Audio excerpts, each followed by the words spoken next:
Hardcores. We're joined by Ryan from over Bolton Way. He should be joining us any second. He's been on before, about 3 or 4 times you've been on, aren't you, Ryan, now? Yes, mate. Yeah. Keep disappearing on me, you're a good guest. I have to beg to get on. You have to beg to go on, you know me email. In the bottom You corner. changed your number actually, didn't you? Yeah, well, I've lost 3 phones in 6 months. That then bounces. Pardon? That then bounces hurling you out. Not exactly. Just Been there myself, I'm mate, quite forgetful actually. I had a laptop that I'm not going to go into detail about my laptop. That ended up on Button Moon one day, but yeah, I've lost 3 phones in since September, so it's been a bit of a nightmare. But you've got my number now, so but if you ever can't get into us, just email. Okay, we spoke about the heavyweights and that. Look, it is what it is. That's where the money is. Let's talk about Christopher Eubank Jr. having papers served on him, I think 2 or 3 days ago, regarding being sued by Bricktop. What do you think to that? I knew he'd do that, you know. You can't play games with Bricktop, though. I don't know why they even try it. Bricktop accepted his apology, now he's gone after him. I know why he's done it though, but go on, let's see what you think about it. I want to know why he's done it. I want to know now. It's not rocket science, is it? All he said was Frank Warren is a scumbag and he's been lying and cheating his way through boxing for the last 2 decades. Now, Bricktop, when he left school, he had a job, didn't he, as a solicitor in London. Yeah. But that was his first ever job. So he's a bit legal savvy, isn't he? But this is how I look at it. He accepted his apology, but why, a few months down the line, is he now suing him for defamation? This is how I look at it. They're trying to get Amzad Shiraz to fight him, aren't they? Yeah. Leverage. Because Bricktop's a game player, isn't it? This is what I think. I could be wrong, but I'd look at it like this. Eubank might be thinking, oh my God, I've only lost 200 grand in a legal dispute with him and my legal fees. I don't want another one. Yeah. And I think they're trying to look for a bit of leverage to say, sign on the dotted. So they can get that Amzad Shiraz a big fight. Personally, I think he's a big shivering cunt, him. And so we all saw what's that, Bradley Skeet, didn't we? And he got shot. That was a joke. So I personally think he's been carefully marked. Don't tell me you're top of the tree just because your best win is Tyler Denny. I ain't buying into it. He will be chopped down like cheddar cheese as soon as he gets in with somebody who's any good. But at that weight division, it's piss weak, isn't it? 160 pound, isn't it? Fucking how bad the middleweight division is. I mean, I'm not fancying myself, kid. 160. Go on, Parker. Go on. No, but I'm just saying, I think 160 is the weakest it's ever been. Honestly, but that's what I think. But Eubank obviously said what he said, but I think Turkey Al Sheikh will sort it all out and they'll just have a fight. I think he might get the Conor Ben situation out of the way and he might have to go fight Shiraz then. Or Bricktop might be thinking, well, we're having for a few quid here because look what he's got to earn with Ben fights because he's having a 2 fight, aren't they? So I don't know, but he's a wily old fox, Bricktop. But if he wants to go down that route, fair enough. But he's just flexing his muscles. And I wish someone sue me, Bricktop. Someone sue me because I don't like you. Someone sue me. Sue my videos.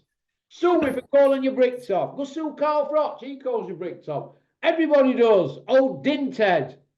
That ain't defamation. I don't know what it is, but they won't sue me, will they? I wish he would. But no, you've got to give him his respects. He's standing up for what he believes in. But yeah, it's only words, isn't it? It's all forgotten about. He's just digging it all up, isn't he? And making people think, well, why is he suing him? Always called him a scumbag. They all get called it boxing promoters, don't they, Ryan? Jesus, mate. If I had a quid for every time I got called a scumbag, I would be a wealthy Rolls Royce like Ash next door, wouldn't I? I'd be a fairly wealthy man, mate. I'd be a fairly wealthy man. Do you think Eubank and Ben happens? I think it does, but do we want to see it? I mean, we're talking about a small welterweight in with a big middleweight who's fought at super middle. So, didn't they learn that from Kell Brook fight and Golovkin? I don't know. What do you think? Last time I spoke to you, we had the same conversation. Yeah, and I mean, essentially, we're talking about a guy who's never fought at central area level and a guy who has won British titles, but you know, he's never really won a British title against Nick Blackwell. Yeah, but he's never done 9-10 years ago. He's never done anything, in my opinion. Forget them IBOs, you know. Who did he beat? Reynold Quinlan. Yeah. You know, Come on. Yeah. And who else? Who else did he beat? What was his best win? Eubank's more or less famous for losing, isn't he? To Billy Joe. Yeah, yeah. And who else is it? Billy Joe. Groves. Groves done him, didn't Yeah, Groves. he? Really, He's really got put an lost eye on on him. record. And Liam Smith done him as well, didn't he? Liam Smith. Although he didn't Yeah. get the rematch. Speaking of Liam Smith, somebody said to me today that he's looking to jack it all in and he's had enough. So I think that's a shame, really, if he does, because I do. I think he still might have a lot to offer, but he's obviously made a few quid if he's going to jack it in, hasn't he? I like Liam Smith as well. He's one of the only British fighters who knows how to fight on the inside. He's very, very, very underrated. Like if someone actually seen his work, not only that, the guy doesn't duck anyone. Right. He went straight. I know you're going to take the Canelo fight for the money, but straight after that, he was in with Munguia. He got robbed in Russia by, an undefeated Russian guy. The guy will have it, I like Liam Smith, big time. Be a shame if he leaves it. Pardon?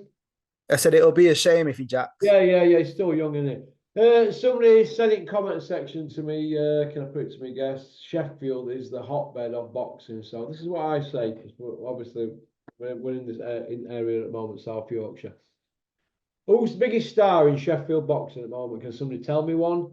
Which is the most promising gym?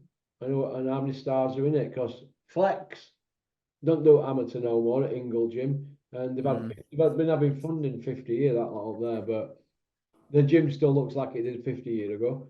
They're not he's not training anybody because who'd want to go there anyway? So Kell Brook and Barry are gone, aren't they? Barry out Kid Gallagher. Yeah. What's that kid called? Grant Smith. He's not a world champion yet, is he? So Dalton Smith. Sorry, Don Smith. His dad's Grant. The gym might be the best gym out there, but is that it? There's Dalton Smith from Grant Smith's gym. Who else is the Glim Rhodes? Who has he got?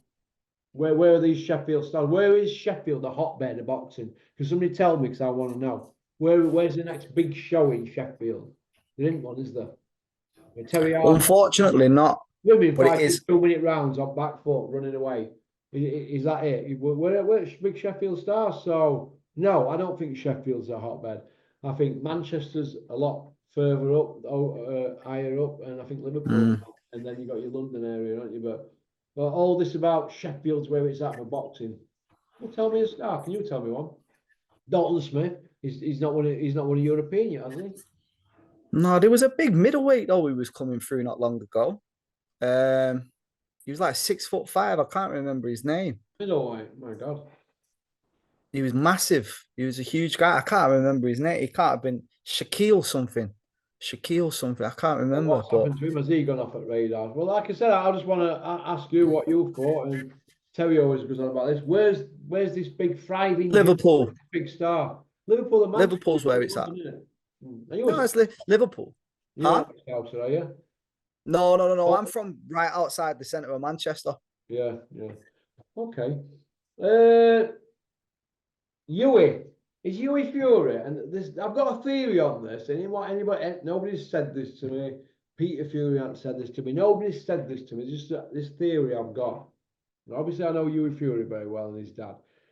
Is Hughie being frozen out because obviously they don't work with the big GK, do they? And big GK, brick top and all that.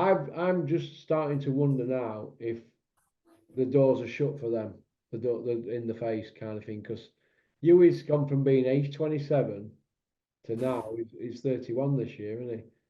There's no happening for him, is there? He's in wilderness, isn't he? So I'm starting to wonder if they're being frozen out and if the kid hasn't done anything wrong.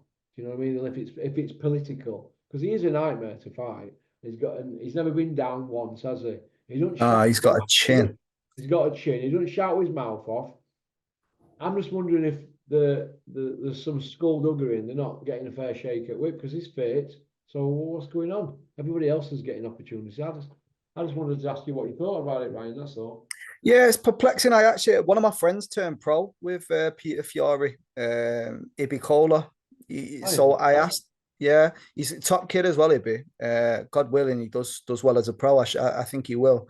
And I was asking him about Hughie the other day, and I think they were in Holland not long Yeah, ago. there's Or been something. over it. You know, Rico Verho even the glory fight. Yeah, that's it. Yeah, yeah. Been Him over was there telling with me his he's trainer. massive. But yeah, so I was asking, I said, is Hughie fit? And he went, like mad, mate. Like, Ibby's fit. Like, you know, I train with him and he's double fit. And he was telling me how fit Hughie was. And I was sat there thinking, why is he not getting anything done then? Like, is it on him? I didn't want to ask because I thought it'd be a little bit disrespectful for me to ask Ibby that. But I don't get it myself. I really don't get it myself. And he's another one. He's nails, mate. He'll fight anybody, anytime, any location. The fight might not always be the most pleasing to watch, Yeah. but he's someone who will have it. You know, I'd have Hughie Fury tomorrow. This is a mad one because both Okolie's getting his ass licked here, there, and everywhere. People forget that Hunter battered him. I think Hughie Fury would school Martin Okolie and stand him on his head. I really do. They did, you know, a few years ago in Peter's gym, and he got a bad cut, Hughie, and the So cut did he? healed properly before he went out to fight Pula. Yeah, Pulev. Yeah. but Bacoley caught him with an elbow in sparring. Yeah, Oh, right. Okay. I didn't know that. yeah, well, there. I Yeah. remember the Pulev fight. Mate, you've had it nice, you know. You've watched, I heard yesterday about you watching Hughie spar Eddie Hall. And I know Eddie Hall's not a boxer, but still, you got to see Hughie Fury in the ring with the world's strongest man. Like, it's cool as fuck, mate, Dive through honestly. ring. Ask Frank Smith, ask Peter Fury, anybody. He dived through ring, that Eddie Hall. Dived through ropes. He could fit. Yeah, but there's not a boxer, is he? He's a strong man, and there's a difference, isn't there? Do you know what I mean? So I don't know, mate. I don't know. Going back to the Hughie thing, I really couldn't tell you. I have thought, you know, without knowing the ins and outs, is it something to do with the lack of relationship with Tyson Fury now? Like, I don't know whether there's anything they're at play not where big that's fans. concerned. Well, let's have it right. Peter and Bricktop are not exactly going to be swapping spitting shower, are they? Peter No. and Bricktop. So it makes you just wonder if it's political. So if it is political, it's not in that world. You is going to have to force a shot at the title through a ranking, isn't it? But if we Yeah. can't even get the fights for the kid, how fair is it? I mean, it's just a talent that's just wilting away, isn't it? Well, is he parked up for another couple of years or something? Who manages him? I'm assuming it'd be Peter or McKenzie, but if they can't get him a fight, people don't want to fight him. I mean, what goes on in boxing, Ryan? They might be trying to get him matched and that, but the people who they're trying to make the fight with matchmakers are like little gossips at times. They only got to other people have only got to get a whiff of it, and they just block it. That's what happens. Yeah. It behind the scenes, and so look, we'll look after you down the line, but don't fight him. And there's a lot that goes on, you see. So I'm starting to wonder if Hughie is getting a fair shake. You know, that's what. You know, when you work for Dennis Parky, like, did you have these? What would your reaction be to these kind of conversations? You know, if someone tried to fuck up and down after scrape me off ceiling. First one we ever had was Sonny Edwards against Tommy Frank, and I was like, "Oh yeah, oh that's brilliant news, that brilliant." Wait, I'll tell Dennis. Dennis is like, "No, we're going in a different direction." I'm like, "You what? What? The British title? What are we doing here? What? No, we're going in a different. Obviously, we're trying to protect Tommy. He did get Tommy a title eventually. I know. Edwards would have schooled him, but I was like, yeah, but Dennis, you always used to say to me, if you lose, I'll bring him back because Clinton Woods lost to Dave Starry. And he always said, yeah, but Dave Starry beat Clinton, bro. Look what I did. I brought him back, moved up a weight, and then they went British Commonwealth European and the world champion for over 3 years, wasn't it? So I was saying, what's the difference between Tommy Frank losing to Sonny Edwards and Clinton losing to Dave Starry? That was my argument. And then me and Dennis would lock horns then. So, yeah, we have some right tear-ups of it. Things like that. And I used to say, well, if you're not going to do it, you obviously don't rate Tommy Frank. So what's your time if you don't rate him? You've got to put him in there with Sonny Edwards and let's see where he's at. That was my argument. And if it's a loss, you bring him back. Well, what's the problem with that? But and we've had loads of time because I like wear my heart on my sleeve on. But that's probably why I lasted that long with Dennis because he knew the first thing that come into I was blurt it out, wasn't I? I won't. I'm not a game player like some people. they'll sit in that office up there and they'll be like, you can see it. You know, boxing people are shrewd, cunning, aren't they? But I just, first thing that come into my head is, I said, what? We're wasting us time here if you're not going to do this. Well, you are, aren't you? Your fight is being offered to fight on a decent platform, BT Sport, for a British title. And you don't want to take it. What the are we doing? That's my argument. But yeah, that's how it goes, isn't it? But it's boxing, isn't it? It's that's why they call it the Wild Wild West. Indeed. Ryan, Lawrence Okolie, cruiserweight world champion, bridgerweight world champion. He's just flopped somebody in round one. Heavyweight. Should he be getting his title shot soon or getting into a position for a big fight as an heavyweight? Because he's ticked out box and done everything needed, hasn't he? Trying to think of a good fight for him. Dylan White.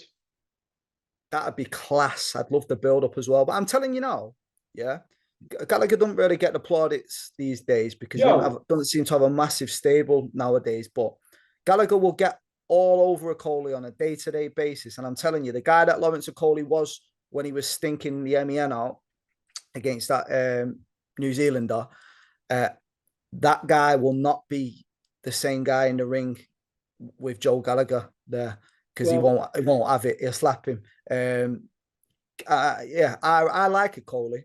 I think he punches very hard, insanely hard. And he's just his frame in general, like you can see his back is fucking huge. But he's another one though. Again, not to be disrespectful, he looked fucking disgusting the other week. He looked minging, like fat, like just Lawrence. You don't need to. You're 6'5". You don't need to be that fat. Like he knocked the kid out in a round, but he came in at I think he was 19 stone. Lawrence it might just be too much weight gain in a short period. I think he'll be in shape. He might be a bit trimmer when he fights next. But I like Lawrence Okolie. He's a big old lump, and like I said, he's done it the hard way. But getting back to Joe G, he's had a lot of stick for a lot of years. But you know what? I'll tell you. Turkey Al Sheik. You know his favourite?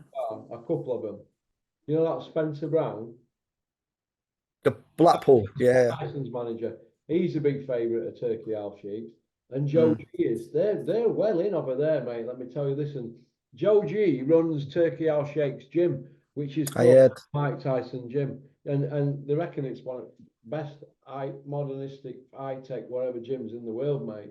It's really that. It's massive as well. And he's got an office there. And listen, they've got a good, it's all right. They're being looked after out there, but I can assure you that there'll be people who've stuck the knife in on Joe over years who'll be like, how are you doing, Joe? You know what I mean? Kind of thing. So I'm glad. I don't get that. It's timing. What? Why anyone would stick the knife? Joe Gallagher is someone who he trained a friend of mine. He trained Sam Hyde. And like Sam, he's all right. I bet Sam Hyde speaks highly of him, doesn't he? Mate, incredible. Sam speaks highly of everyone. Sam's a good, respectful person, but Joe Gallagher is someone who he goes to war for his fighters. He invests so much time and not just up there, but in his heart for every single one. The way he talks and articulates boxing. Again, Joe Gallagher's someone who I'll always, not just saying it because he's from the same area as well, but he's someone who I'll always listen to what he says because it's like he wants to educate you. He don't just want to talk ramble shit and sell himself. He's actually trying to educate you on things. And yeah, a great man and a great trainer. I don't get why he gets stick. I used to see bad comments on YouTube about him all the time, and I think, what is wrong with you? He's trained multiple world champions. He's trained more champions than anybody in this country, and he's the only one to win Ring Magazine. So let's give him his flowers. 100%, mate. They won't give Usyk his flowers, will they? Yeah, I mean, they're not going to give him that. Look what he's done, Usyk. Look what the man's done. He doesn't lose rounds or out, does he, hardly? Listen, give him his flowers. He's an highly decorated trainer. I'll tell you what, he's first in that gym in the morning before anybody, and he's last. Guarantee. Yeah. He trained one of my friends, actually, for a white collar fight. So, my friend, do you remember when they were all sponsored by Sky Wheels? So, my pal Chris, he owned Sky Wheels at the time, and he was sponsoring them all. And I was in Peterborough with him not long ago. And he was telling me, I was like, not licking Joe's ass, but I was licking Joe's ass, and I was like asking a million and one question, like, what's he like? What's he do? And he was just like saying, like, mate, he invests everything into the sport. Everything. Like, I don't get why people would hate him. Listen, he breaks his back, mate. He goes into bat for his fighters. Look, when he went into bat for his fighters against Eddie Hearn, and look what happened behind the scenes. Eddie was, if you don't leave Joe, you're not going to get any slots. And basically, people started leaving him on strength for Eddie's word, didn't they? How bad is that? Eddie tried That's to disgusting. mate. So, anyway. The people who go with that, though, are pussies, you know. Well, look, Smith's left him, and look what he did for them. Look what he did for them, all of them. All of them. Look what he did for all of them. Paul Smith, did he deserve a shot at Andre Ward? Joe, did he, beating Jamie Ambler gets you a shot at Andre Ward? Do me a favour. And then decides to get in ring half a stone overweight and didn't even try to take the weight off your fight week. What? Listen, mate, waiting to bat for all then. Let's finish off on this then, Ryan. Anthony Joshua has been down 9 times, although there should be 10. One of them in the bar fight. Yeah. Counts a knockdown. Fury's been down 8 times. Are they really as good as what they make out they are? Or is it all been hype and social media hype and promoters and that? Because you're looking at here, 19, 18 times on floor. You know, these are best defensive Olympic gold medalist, and Jeff Powell's got Fury down as a defensive specialist in his top 25 of all time. But he's been Tyson's lackadaisical. He's lackadaisical, and I think a lot of the times he's been knocked down. It's just because and I genuinely mean this as well. Like, he finds it when it's easy, he gets bored. Like, he gets bored, and then he gets dropped. You know, the Cunningham one was a little bit of a. He's just walking straight onto him, thinking like, "Oh, you're now like anyone over 15 stone. If they put something on your chin, you know, you're going over." Whereas Anthony Joshua, and again, I know he's a gold medalist. I mean, they bought that, didn't they? But he's not a well-schooled boxer. Like, if you have a look at when he's got Dubois here, he's like coming at him with his hands there like this, like who's taught you how to box? Like, this is crazy. I don't know how you've got what you've got. Like, fair play to you, but not well schooled. So I understand why Joshua will get knocked down a lot, because he doesn't know how to defend himself properly. But with Fury, I think it's just he's very lackadaisical. That's my opinion. And he's not got the best of beards, but there's no defensive genius. No. Not at all. Okay, well, listen. Thank you very much for coming on, Ryan. It's been my pleasure. And we'll have you on again if that's all right. Of course, mate. Anytime at all, my friend. Listen, you take care of yourself, Park. You have a top night, mate, yeah? All right, mate. You take care, mate. Cheers, Ryan. See you soon, pal. Bye-bye, mate. Well, that were Ryan from Manchester. You couldn't tell with that accent, could you? Women watching, men fearing. Right, that's about it, really. I'm going to have some chicken and broccoli now. Okie dokie. Go on, peace out. Thanks for liking and subscribing and leaving a comment. All right. Don't forget to share your videos. Go on, booyaka. Porky's Corner is proud to be sponsored by Spartan Site Solutions. They are specialists in civil engineering and demolition contracts for the construction industry. Interested parties should visit their website or contact Porky's Corner for a referral at porkycorner@mail.com.